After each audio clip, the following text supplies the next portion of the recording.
There are people that are so much fixed in their heads that what they know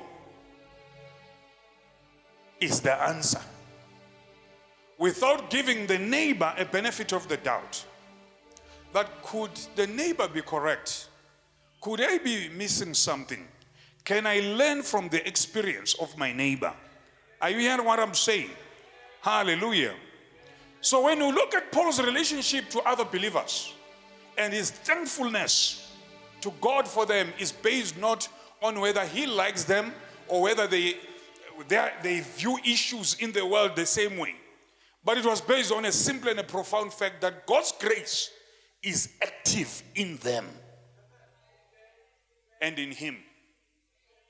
He just reminded them that remember, you're sitting there because of grace, not because you had lesser sin than your neighbor. Not because you fasted a lot than your neighbor. Not because you sang well than your neighbor. Not because you served well than your neighbor. No, you are sitting there because God's grace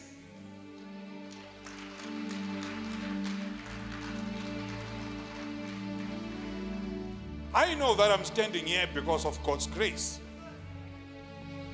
That is why I may not fall on the trap of judging you. Hallelujah. Because I kept being reminded of how the grace of God put me here. It's a grace. Love one another. Be tolerant of one another. Sometimes a person comes here, I keep telling you that where they come from, there's no love. So when they come to church, they are expecting love. They are expecting to be embraced.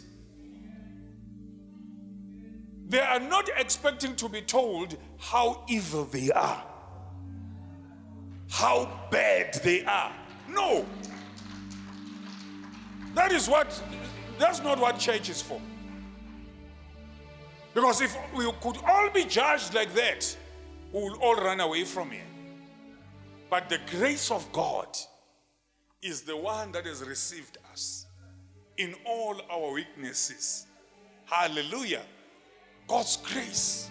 So I love the way Paul addresses this church of Corinth. Hallelujah. He did not look at whether they were socially compatible with him. He did not look at what was their political view. Let's remember that our lives are not ours, but they belong to Christ.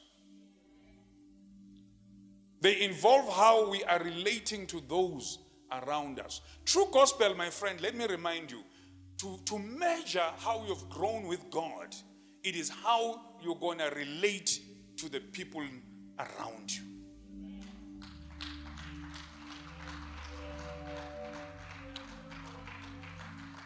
The day somebody pokes you, if you are a kind of a person that will react so badly, and people poke you, and you still love them, that would be a sign that you are growing with God.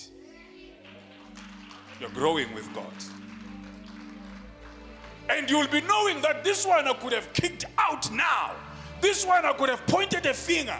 This one I could have confronted. This one I could have showed him how bad the person is. Oh, I don't care. But the day you react differently from your past, then you would know that spiritually we are growing. Spiritually we are growing.